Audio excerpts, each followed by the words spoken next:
Okay, so I'm gonna try figuring out by talking about consent again. And I think if I keep doing this, each time that I do it, it should get better and better. And eventually I'll have it polished to the point where I can say it and it won't change so much, from one iteration to the next. I'm still pretty secure with the definition that I had come up with before, where it's composed of three parts. So consent means that you have to be able to stop the act from continuing in the future, such that it doesn't complete. The act is interrupted before its completion. So the ability to stop an act isn't just waiting until it completes, because that's not stopping it. That's just waiting until it ends. But, like, for example, if you're getting tortured or something like that, just waiting until it ends isn't stopping it. It needs to be interrupted before the act is completed to its intended state. So that introduced a new thing that I'm going to have to define, is what is an intended state, and how do you know what that is? How do you know when an act has reached its terminus? And so it, of course, is going to depend on the act, but it's basically going to have to be identified by the local community of people saying, this is the end of the act. What they would have to do is they'd all have to guess what the others would say in their community. And they would say, the end of this person's speech is at 3 minutes and 46 seconds, for example. And if everybody else in the group that they are a local community with agree with that, then that's the end of, at least that's the treated end of the act. So the way that all of anything gets identified is fluidly and locally, so that the definitions of things are never static, unless it's some kind of an absolute or some kind of an axiom from which everything else is derived. So, for example, anything that has to do with governmental infrastructure or the definition of definitions or things like that, those would all be explicit, and those would be from top down, from the government, from the Constitution itself, and they would remain unchanging. But the specific definitions, like what is the end to this act, would have to be identified by the local community that the act occurs in. If I tried to tell someone else what they did ended at some time, it's going to be a little difficult if I'm not a part of their community, if I'm not a peer to them. Then I'm not going to look at it the same way that their peer might. So rather than try to reduce everything to some generality that everybody can agree on, because that doesn't cover much, I need to be specific in some areas. So the specificity of acts and specific definitions and things like that are come up with by the people in the communities in which these acts occur. So if someone can stop an act, it's because they don't have anything that's restraining them from being able to do so. So they're assumed to be able to stop an act until it's proven that they can't. And that is going to be dependent on the local community again, defining exactly what that means. But generally, it means that if a person is unrestrained and they're mobile, if they've objectively demonstrated independent mobility, then they are considered capable of stopping an act, because they can at least use their mobility to leave. If the door is locked and they don't have the key or something like that, then of course that's going to be a restraint constraint on their mobility. If they knew that before they went into the room, then, that's one thing. But if they didn't know that, then that's another thing. And I'm trying to get to the point where you don't have to guess if the person knew or not by using the old school methods of just looking at what people have said or what was in their visible range of sight. Although that is one way of doing it. I don't want to do it that way. I would rather have it done where it's all objective, where you don't have to guess at what someone knows or doesn't know or what their intent or not is. It would be just the act itself. So if a person goes into a room and the person locks the door, then the locking of the door necessarily makes it impossible for the other person to leave because they don't have the keys, so they don't have any access to leave. So that would still suffice. It's general enough, I think that would still suffice. If someone puts someone else in restraints, or if someone puts someone in a position where they're dependent upon the money or food or shelter or some other survival need that the other person is providing in exchange for whatever it is, doesn't matter what it is, that's a little bit questionable. And so, like I say, there has to be what I call, and I got this from somebody else actually, is 2/3 law of consent.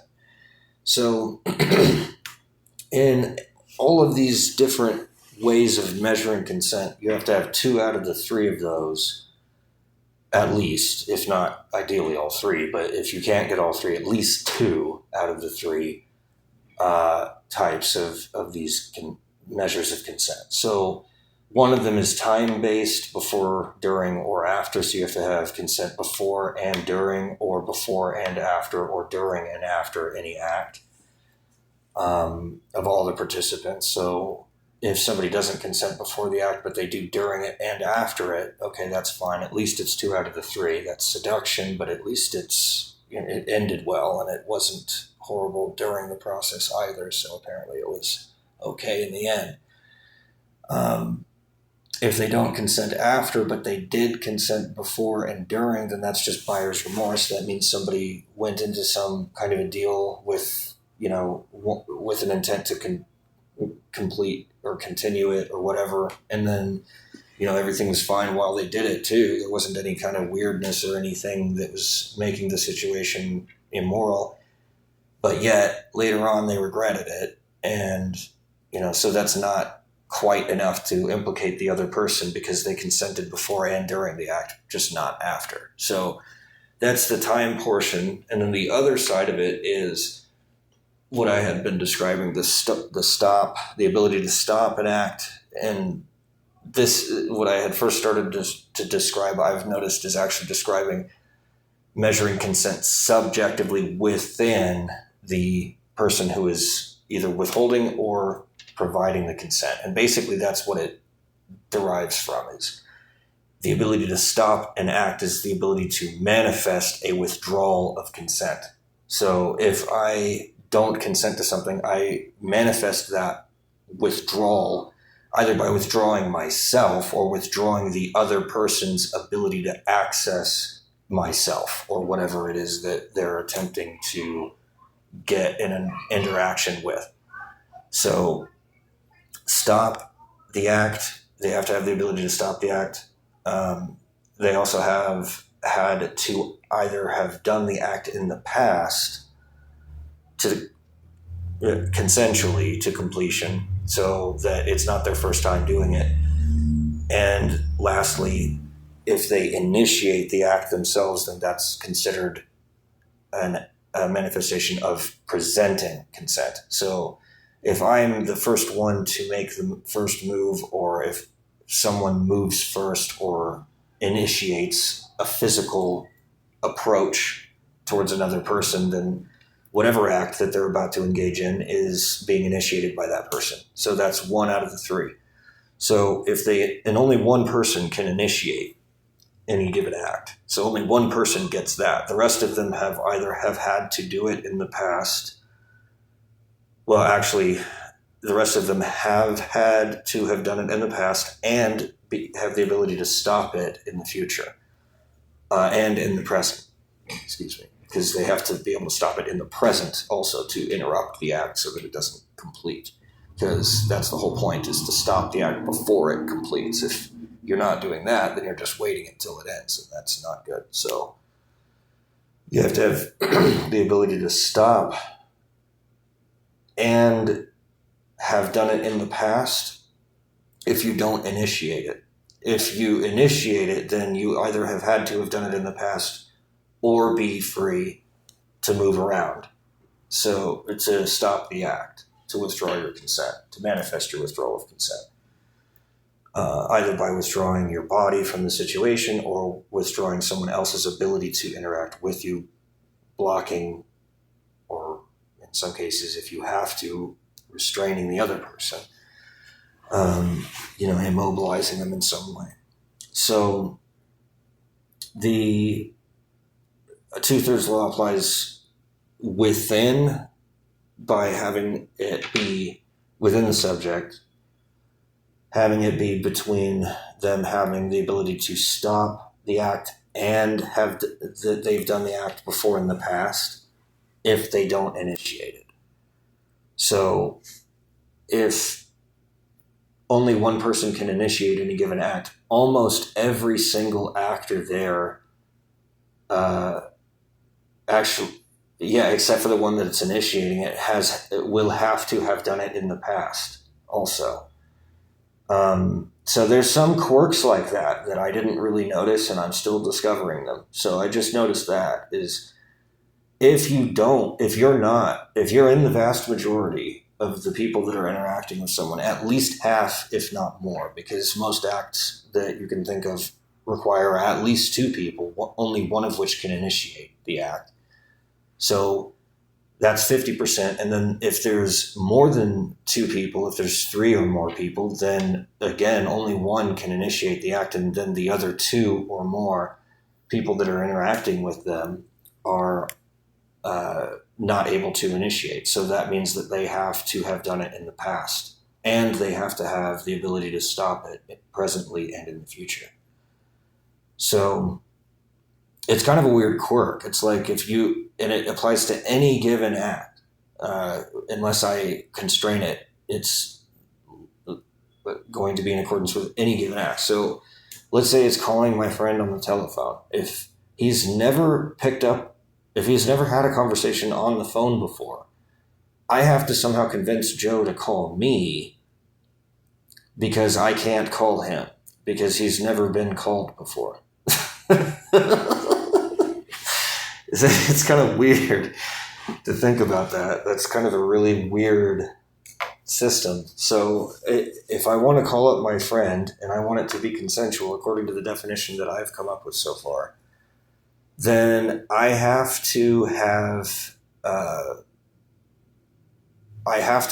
him call me first because I can't call him. And let's say if two people exchange their numbers with each other and one of them wants to call the other one,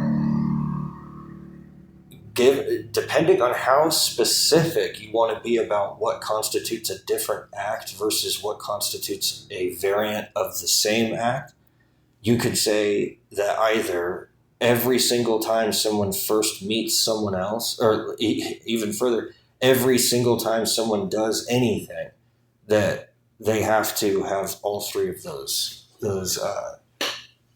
within measures of consent apply or applicable, such that every single conversation that I have with somebody on the phone, they have to have the ability to stop that conversation by hanging up, of course, and they have to have had a conversation with someone in the past, which means that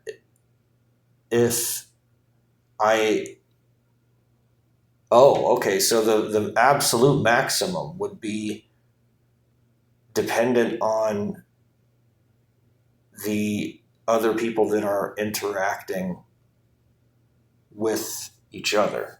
Because if Joe and Mary just exchanged their numbers, if Mary calls Joe, Joe has never talked to Mary on the phone before, and he didn't initiate it. So he can't consent to picking up the phone call. So Mary has to call Joe, and then Joe can't answer it because he doesn't have the ability to consent because he's never been called by her before and he didn't initiate it. And then she has to wait until it goes to voicemail and hang up, and then wait for him to call her back. And then he calls her back, and then she can choose to either actually pick up the phone and answer it or not.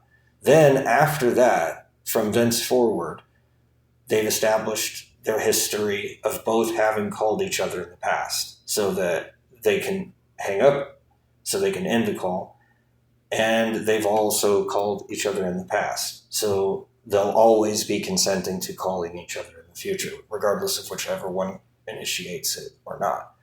But that very first time, they have to go through this formal thing. And I think, when it first struck me, I thought it was kind of funny and weird, but that one I like. That I kind of like, because what it does is it establishes consent objectively between those two people.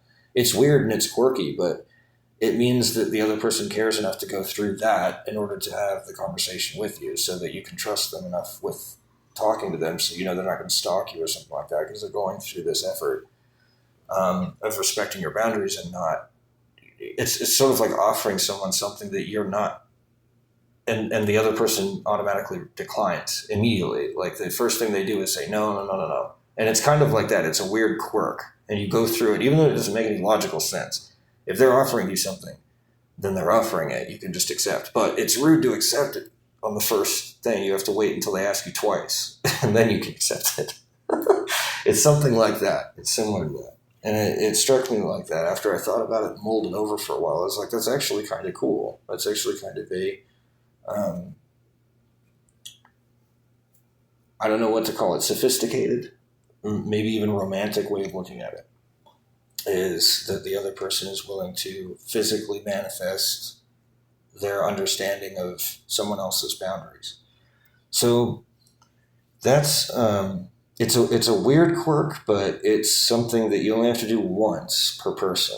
So after you've made your formal introduction like that, where you initiate conversation with somebody knowing that they are going to have to interrupt that, and then you have to wait for them and you don't initiate a second time. And that's the test. If you initiate it twice where they don't pick up and then you call them again, well, that's an issue. And I think most people would say that's a little bit formal. It's a little bit quick to judge, but if somebody did it according to my definition so far, if they did it twice, where they call somebody the first time, the other person doesn't pick up, that's part of the formal proceedings. It's standard. But then they call again, that's a breach because they didn't stop. They didn't consent. The other person didn't consent because they still can't consent. They still can't pick that phone call up because the other person didn't stop. Because like if I hang up a call and then the other person calls me back immediately, then I still have to deal with that again. It's not the same as if they just hadn't called me. So it doesn't stop it. Not really. The act being calling them, not talking on the phone, but calling them. So you don't necessarily have to even answer the phone, just the act of calling someone itself. If you do that and then they don't pick up and then you do it again, then and you just met this person and you don't know who they are, then yeah, I could see that being, ruffling someone's feathers. If they're really sensitive, that might be a little off-putting. It's not quite as bad as what this definition claims it to be, because at that point, the definition is claiming that the person that called twice is harassing the person they called. And it's kind of strict. So I don't know. I mean, it's so early, it's so nascent that I haven't really figured out the feel of it yet, but I'm starting to, and it seems to work. It's just a bit strange. It's culturally shocking. It's a little weird.